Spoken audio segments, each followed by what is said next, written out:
welcome back to the Film Reel Cast. I'm Stuart, your host. We're back in the dojo. It's episode 7, season 2 of Cobra Kai already, called The Lull. And as usual, just before we get started, if you like what you see, please subscribe, leave your comments, leave some feedback. I'm always happy to engage. And also, we've got the audio podcast on all good podcasting platforms. It's that image just there. If you look at that, subscribe and you won't miss an episode. We should have RoboCop coming up very soon, just getting the guys together so we can record that episode.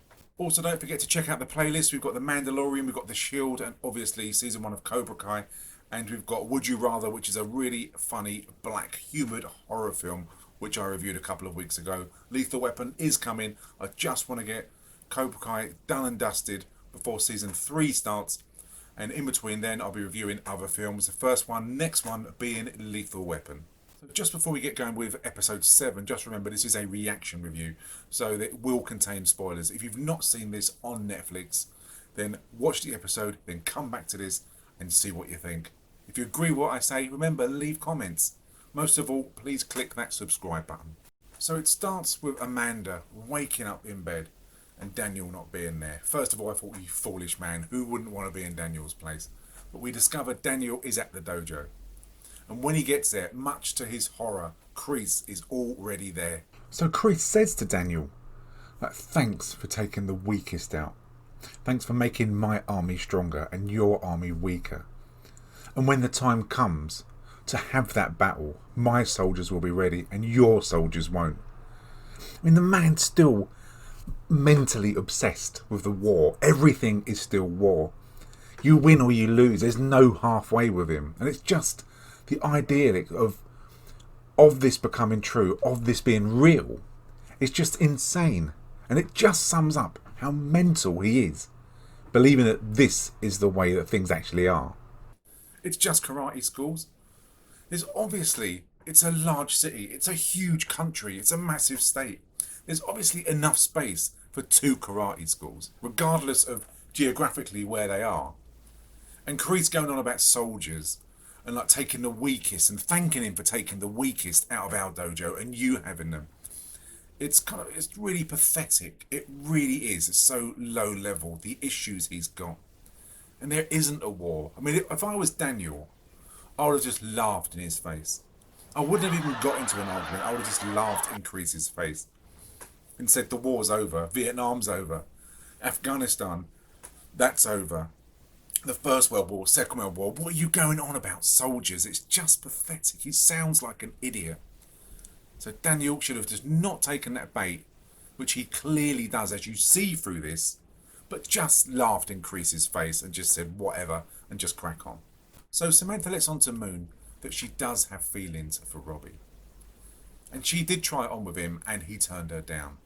Because he's obviously got respect for where he lives. You do not want to shit on your own doorstep, as that great saying goes. And he's taken that in hand and he doesn't want to do anything. But as the want and will of any man, it will start to crumble during this episode. So she's let on that there's feelings and she's dismissed Miguel. And to be honest, why wouldn't she? Because remember, he's now kissed Tori. He's going to get it on with her. He's given her all the signals. So I don't know why there's that mystery, that connection that people think that these two are still a couple, because they're clearly not. He's got Tori and she lives with Robbie. There's that spark there. There's been so many sparks, like Ross and Rachel. Will they, won't they? So this episode, thankfully, they will. So Johnny gets back to his dojo. And remember, he's just come back from Tommy's funeral. A really last moving episode. If you've not seen that, go and see episode 6 that I've just reviewed. A really lovely episode, if you don't mind saying myself. Very moving. And it was done really well. And it was a nice farewell to Tommy, who was obviously a character from the original 84. When he gets back to his office, Kreese, unsurprisingly, has taken it over. He's even put his tropey war picture up that he thinks that he's going to continuously make him a hero and get respect from these kids. Despite the fact that he's brainwashing them and coercing them due to fear into doing what he says. And Johnny obviously reacts badly to this, that Kreese has moved into his office and started to take over. His rules, the evil is starting to flow through his dojo already, and the kids are starting to go his way, finish people off and no mercy. But Johnny needs to put a stop to this, and I was disappointed already that he didn't say to Kreese, what the hell do you think you're doing? Why have you moved all your stuff into my office? This is my dojo. I started this. You started the name Cobra Kai, but this is my dojo. So Johnny tells everyone to put their gis on. But Miguel seems puzzled about this because he says that Kreese has promised them a special day out, special day of training. And the way it's done is very much like a child. That they say, I thought we were going to go down to this special training and do something. And he says, yeah, we're going to separate the men from the boys. We're going to go to Coyote Creek. And Johnny has bad memories of this. This gets a reaction from him. And he says, they're not ready for this. So you know something brutal is going to happen. If Kreese has organised this, it's going to be brutal. It's going to be sadistic and sinister. And he says this in front of everyone, which is really manipulative. We're ready, Sensei. We want to prove ourselves. It's up to Sensei Lawrence. If he says it's okay, then and only then is it okay. And it's like when you pick your son or daughter up from school, and I've had this personal experience myself, of when they ask their friend's mum, can I come over? Or can I, like their son, come over to mine? I don't mind. And because they put you on that spot, and you feel you can't say no, otherwise you're going to be the baddie to your child, and their parent, you end up saying yes. So everything you've got planned goes down the shitter because you don't want to look the bad guy. This is exactly what Kreese has done to Johnny in front of all his students, and he feels like he can't say no. And due to that fact, he doesn't say no. And they all go to the creek, much to Johnny's reluctance and his concern that they end up going to Coyote Creek. And you can see already that Kreese, his influence, his kind of coercive control that he's got over the students, is now putting pressure on Johnny to do things that he doesn't want to do. This is the kind of guy that Kreese is. And the threat that Kreese made to Daniel at the start, that you started war on my dojo and on my students, and there's going to be payback. Remember, it's all about war. It's all about beating winners and losers. That's the way it is. And that's what Johnny's trying to get rid of. But it's put that seed in Daniel's mind that something's going to happen. And remember, it's all about defensive from Daniel. But now this has made Daniel change his mind and change his style of training, which his students aren't used to.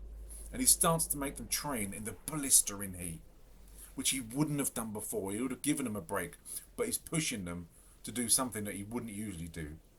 And they go in a circle, and he gives each student a number, and they attack whoever's in the middle from different directions, making the student aware of their surroundings and ready for any attack from any person.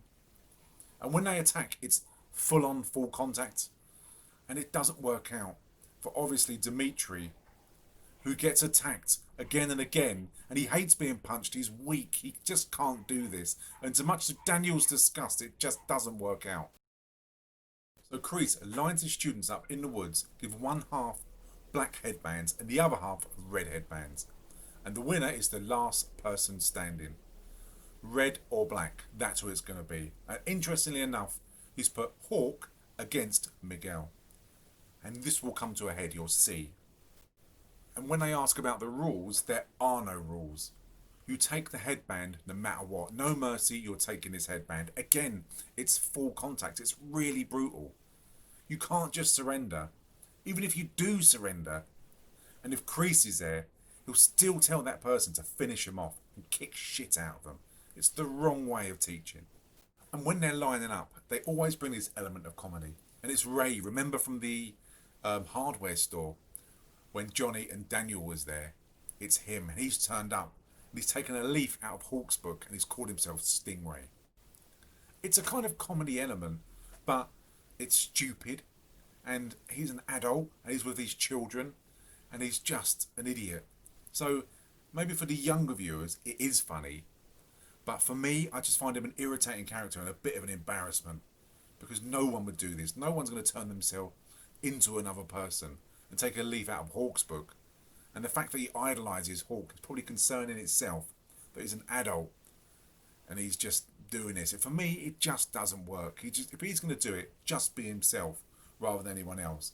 But I can see why for the younger viewers, that this probably would be fun and entertaining. And whilst Kreese is telling the group the rules with regards to no mercy, last person standing, and you do whatever it takes, Johnny's in the background, and you can see he's concerned, and you can see he's pissed off. This isn't the way he teaches. Initially it was, but he's changed the kind of person he is, changed his outlook on it, and he's not so aggressive, and he won't punch first. Remember when Daniel was at the dojo last time, that he was up for a fight, and Kreese was there, and Kreese was in the background hoping that a fight would take place. But Johnny said, I'm better than this, and he's not going to react. He's not going to punch first. And kind of be the person that people expect him to be. And when he sees Kreese telling the students to have no mercy, he really wanted to step forward and put a stop to it and say, no, this isn't what I want. I'm the one in charge, I'm the sensei. And just take a stance in front of Kreese, in front of the students, and send them back. But no, at the moment, as I say, at the moment, he's too weak-willed and too frightened to stand up against Kreese in front of the group, which is quite frustrating. So Miguel and Tori are going through the woods. The game started, and they come across some unfortunate young lad who's on his own, and they go fucking Matrix on him, I tell you. Sinister. Both of them enjoy too much beating the shit out of this young kid. They're both kicking, they're both punching, taking it in turns, giving the kid a smackdown and passing them on to the other person. Then they're laughing about it. And then finally, as you can see from the picture, they kind of do a roundhouse and the kid goes flying through the air. It's really good choreography, really fast and sharp. And the kid's out for the count. And in the distance, you can see Johnny there, looking concerned, because this isn't what he's been teaching his kids. Especially didn't teach them to enjoy kicking the crap out of someone so much. Because Daniel's students are moaning just how warm it is, he then gets an idea of put them in some massive like fridge or kind of freezer. And he says to them, and again, I just don't buy this. It's just a lot of nonsense.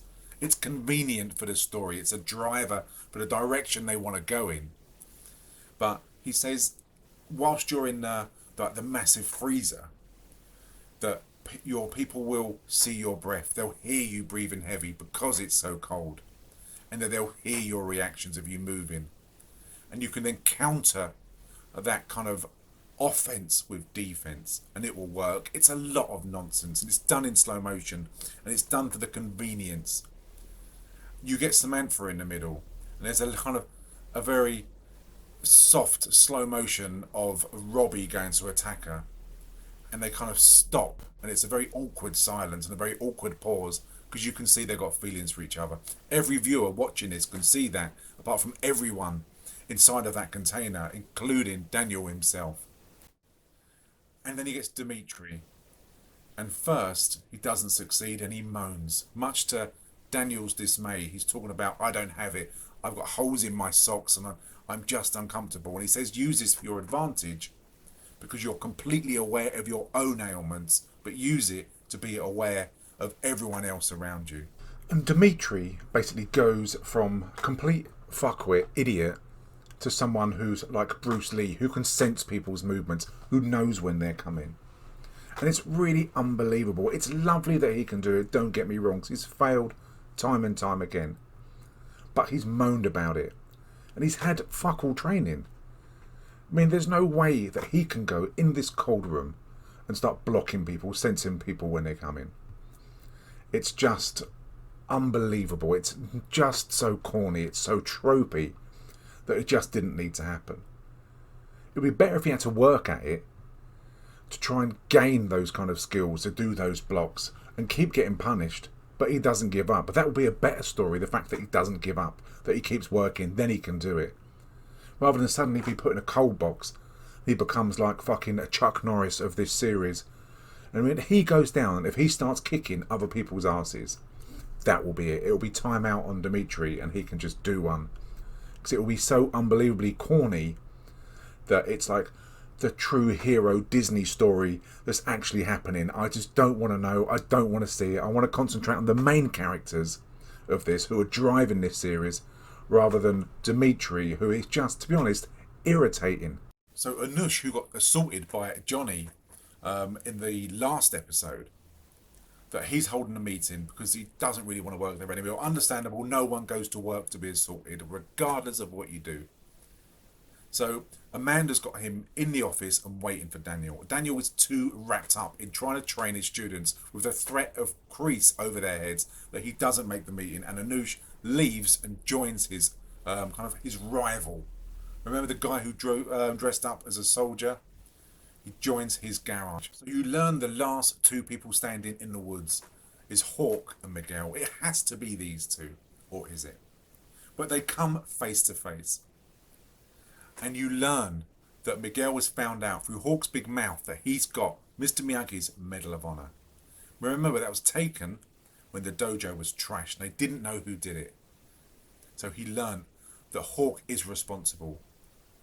And they have a face-off in the woods. It's a really good fight. They really do go for it. And the choreography is great. It's really fast. It's not like Iron Fist, which I go back to because I was so disappointed that they wait for the other person to move until they make their move to counter that.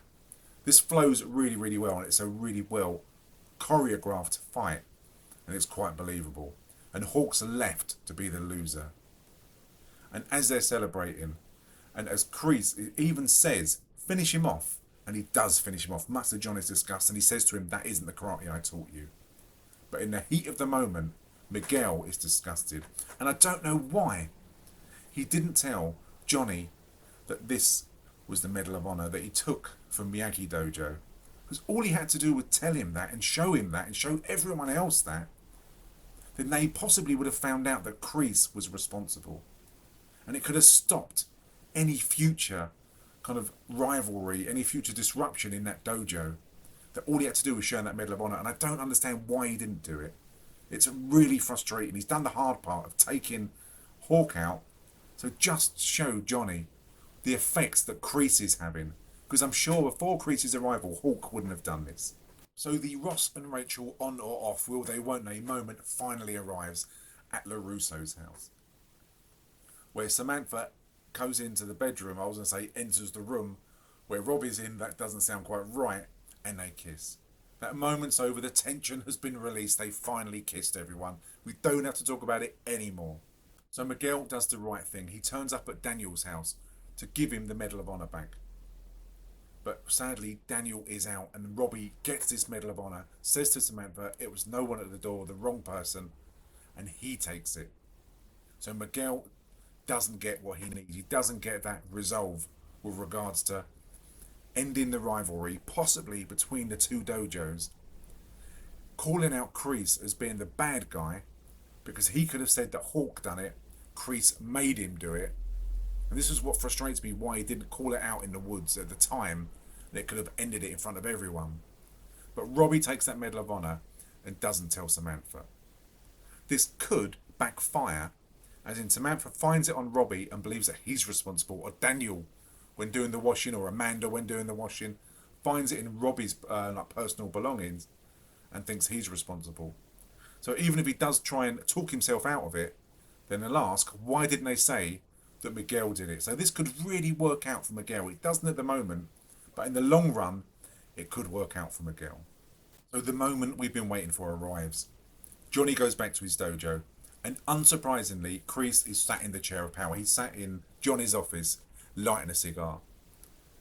And Johnny says, I need to talk to you about what you've been stuffing my students' heads with. And he says, all I've been teaching them is the way of the fist. Again, it's nonsense. We're not back in those times. Thankfully, Johnny realises we're not back in the 80s, where the word no mercy means more than anything else. And I'm so pleased he says things need to change, and what didn't work back then doesn't work now.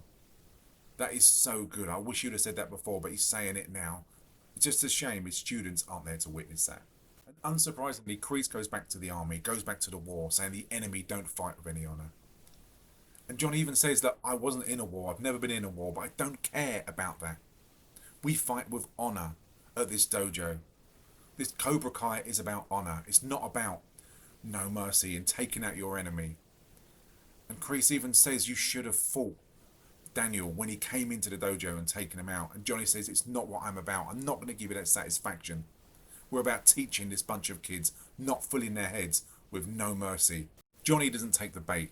That is all Kreese wants. And he says, I don't want you filling my kids' heads with the kind of stuff that you filled my head with, because it doesn't make you any good. And Kreese is trying to say that it will make the kids weak, it will make you weak at the moment you're weak, because you didn't fight Daniel. And he's trying to get Johnny to take the bait, as you can see. And even the tension in the music, before Johnny just shakes his head, shakes himself out of that bad mood, and says, do you know what, this isn't working. And it's a great moment. I'm so pleased. I've waited so long for Johnny to realise the poison, the brainwashing that Kreese is putting through him and his kids. So I don't know what will happen if some of the kids will now go towards Kreese, whether he'll try and target these children. Hawk's already bought into the idea. And Stingray, the adult child, or the adult with a brain of a child who's an idiot, will probably follow as well. But I'm pleased that Johnny's done this. And I'm hoping that Miguel will stay with him, because Johnny finally is all about the children. He's realised that's the most important thing, and to kind of fight with honour. I'm hoping he goes to see Daniel and tell him that he's thrown Kreese out, because that will solve so many problems. But that would make this too easy, and that wouldn't have any rivalries or any conflict. So it'll be interesting to see what happened. But I'm just glad in this episode that Kreese has been found out and he's been kicked out of the dojo. A good episode, and I'm so pleased that Kreese has been found out, and there was some really good karate in there as well. Brilliant choreography, it flowed really, really well. And it's opened up a lot more doors to a few what ifs. With regards to the Medal of Honor, what will happen with that? As I say, that could work out in Miguel's favour if they find it in Robbie's personal belongings.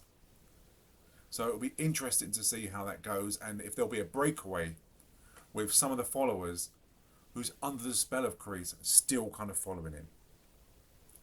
Okay, so if you like what you see, please hit that subscribe button and leave me some feedback as well. We're nearly at the end of season 2. I want to get season 2 done before 3 comes out, so then I can start reviewing other films. Okay, this has been the Film Reelcast. Thank you for watching, and I will see you very soon.